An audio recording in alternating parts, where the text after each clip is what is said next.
After a very slow start where Alex Iwobi gave the Gunners a very, very early first-half lead, then the game turned. Sokratis got a second yellow card and was dismissed before half-time. Roazhon scored with a stinging shot from a rebound off his free kick. And then in the second half, after relentless home-side pressure, Nacho Monreal was very unlucky to see his deflection go into the back of the net for an own goal. And then the third goal, which could be a killer goal in the tie, that of course remains to be seen, but Ismail Assar, who was always a threat, unmarked, powered a header home. So going into half-time in this tie, but full-time on the night here. Stade Rennes 3, Arsenal 1. Arsenal have it all to do.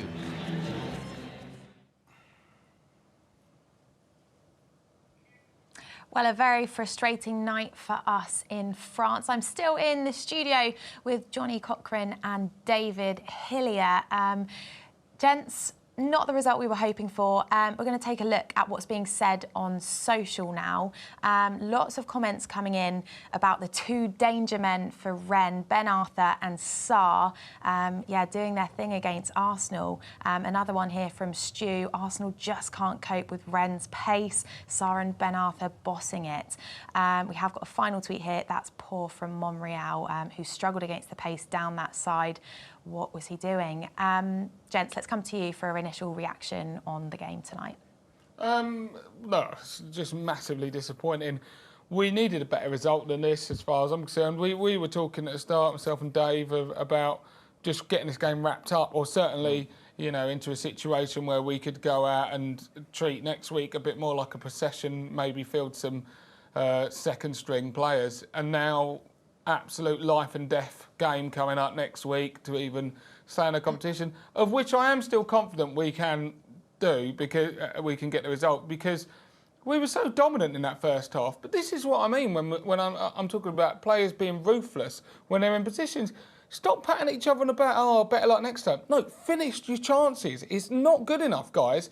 As we go further in the competition, it is going to become harder and harder to get clear-cut chances. When you get a chance, you take it.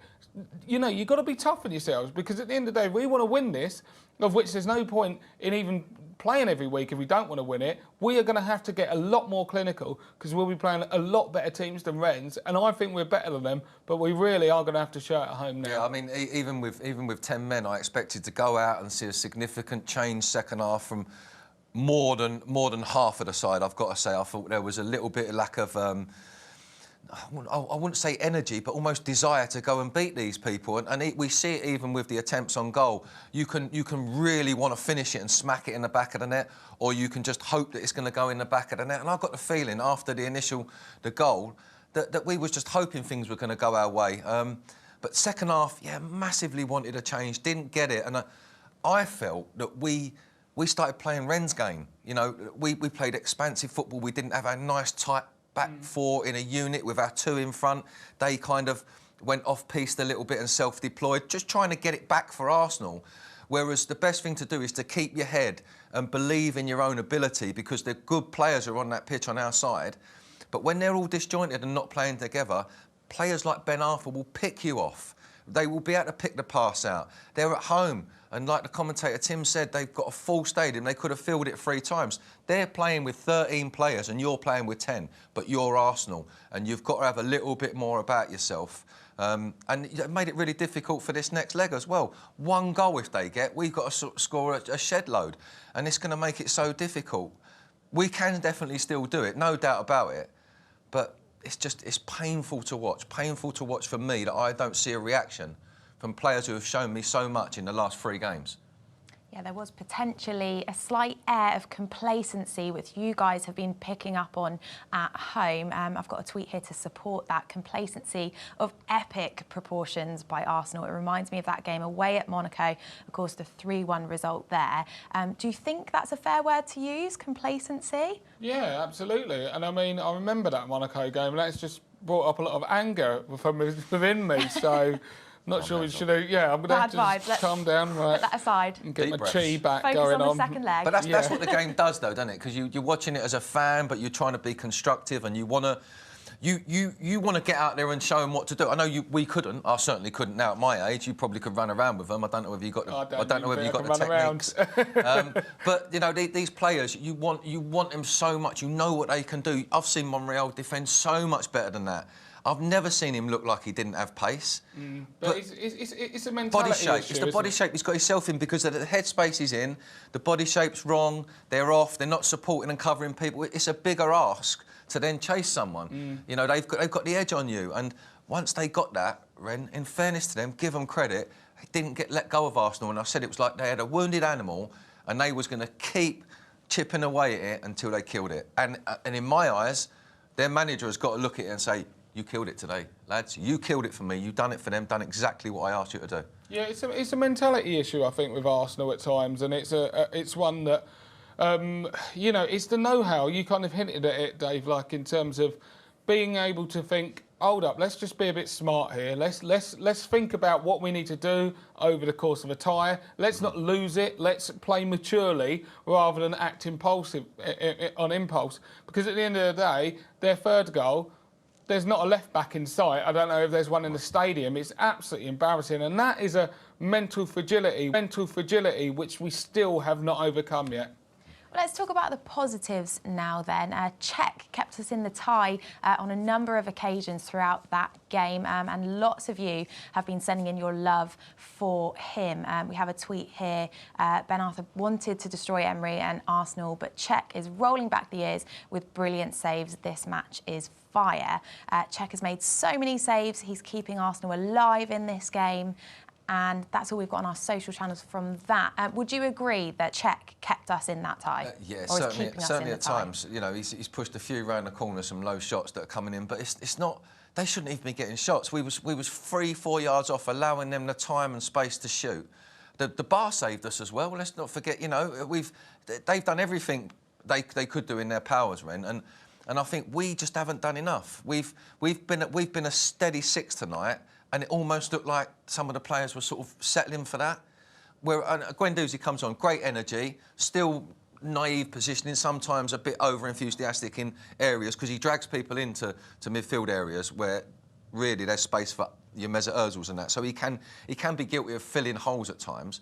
But I can't knock his enthusiasm. But I didn't see that from other players. I didn't see it from Torreira. Torreira was happy to just win a couple of the interceptions and play it off, whereas before he's been the catalyst to go and start a move then.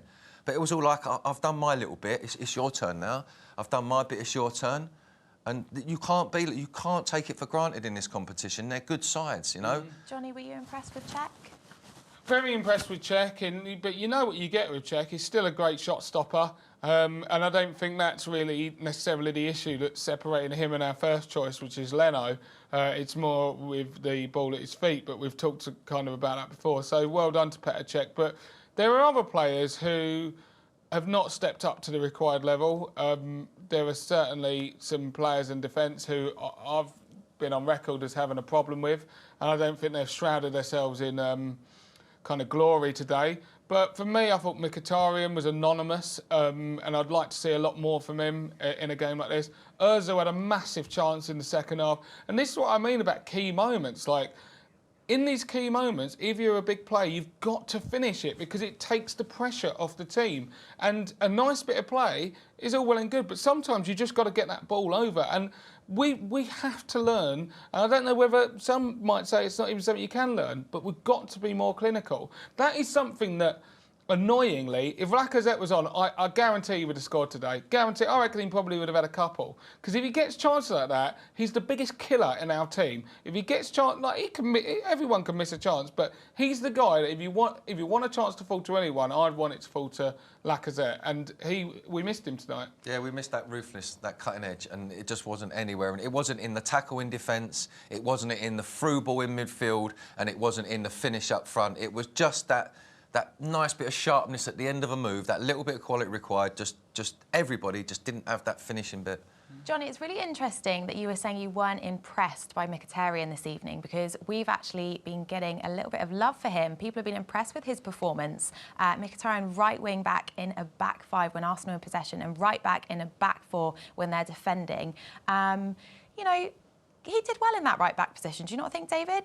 Do you disagree with what Johnny was saying, or do you know what? I wasn't paying too much attention to Mkhitaryan, but when he was playing as part of a back four, when he filled in at right back, but when he went onto the wing back, I don't think you can assess him as being a forward playing a wing back. You've got to assess him on his defensive capabilities, and he's not a defender. You know, he's never going to be. However hard he's trying and all the effort he's putting in, he will be in the wrong position. He'll be on the wrong side of somebody, which he might as well be 30 yards up the pitch. If I'm standing that side of Johnny and the ball's there, I might as well be in the stand. Because the ball goes anywhere here, Johnny's got it, and that's what he hasn't got as a defender when in a defensive position. So yeah, he puts a shift in and he does whatever the manager says, and he's quite happy. He ain't going to throw his toys out. Oh no, I'm not right back wing back. He does his best, and he puts a shift in. But when you're looking at results and delivery from that, I don't think we get a good return from him when he's playing in them positions. He's got to be playing off the front, where he's free from that defensive responsibility. We've got two central defensive midfield players. Let them pick the runners up. Let them go out to right back when the right back's pushed on. Midfield players shuffle over and fill in. That's why there's two of them in there. You know, it's about delegating, and I don't think he's the right man to go in at right back. I think he's a waste. I think you've lost everything that he gives the team. Johnny, how would you respond to that tweet about Mkhitaryan? Well, I disagree. I mean, the thing is, it's not to say that he hasn't tried. Mkhitaryan is not so much like an Ozil, you know, walks around with a languid style. He will endeavour in every game. He'll run around, and that's fair enough. But for me, I need more quality than that. And it's about goals and assists in games like this. This is a cup competition. If we don't score 2 goals at home now and keep them out, we're going out. We are going to have to score a lot of goals at home. So just running around's not enough. We need killers. We need finishers, or we're going home. We're now getting to the stage where we're not playing, you know, some builders from Romania or, you know, some part-time footballers in Bulgaria. This is about, you know, higher level football now, and this might be a middling French team, but we might end up with, you know, a serious team from La Liga or from Serie A in the next round. And then it's not about just people running around. Compared to the other teams in the competition, Rennes are probably trading at about 70% of them teams that we're looking to get through in the other 7 ties tonight. Your Napolis, your Benficas, you know, your Sevillas. They're trading well below them, and we're struggling. And we could possibly pick up one of them in the next round because they've all played the weaker teams. Yep. So all the good teams are going to go through if they play to the levels and play to, say, the odds. But Arsenal at the moment, why didn't we get it tonight? Why didn't we get it? We should be getting it. If you look at it, we've played Bate Borisov, who again are part-time footballers basically, and they've done us. And we give it up to them in the first leg. You thought we would have learnt from that, wouldn't you? Yeah. You would have thought we would have learnt from that. And I thought by the start, the manager would have said, right, that's why I said we'll win it in this tie, because the team he picked, the players he put on the pitch, he didn't go for your Ainsley Maitland-Niles or just put anybody in or some young players. He played his best side. He wanted to win this game, and he's been beat, properly beat, 10 men or not. So in that dressing room, I'd like to be a fly on the wall. Well, understandably, tensions are running a little bit high here in the Arsenal Nation live studio. I'm a bit nervous to ask you guys this, but we're going to wrap the show in the same way we always do. One word to sum up today's game, please. Johnny, we'll start with you. Worrying. Just a noise from David there. It's A-A-R-G-H. Is that a word? I think that counts. We'll get that. I think that sums up how we're all feeling. From David. Well, thank you both very, very much for being on the show. David Hillier and Johnny Cochran, our fantastic studio guests. Thank you to everybody for sending us in their comments throughout the evening. Don't forget, you can join us again on Sunday. Our huge clash against Manchester United. Kickoff is at 4:30 and we'll be live half an hour before then, bringing you all the build-up. And, of course, the second leg of the tie will be taking place next Thursday here at the Emirates. Make sure you join us for both. See you then.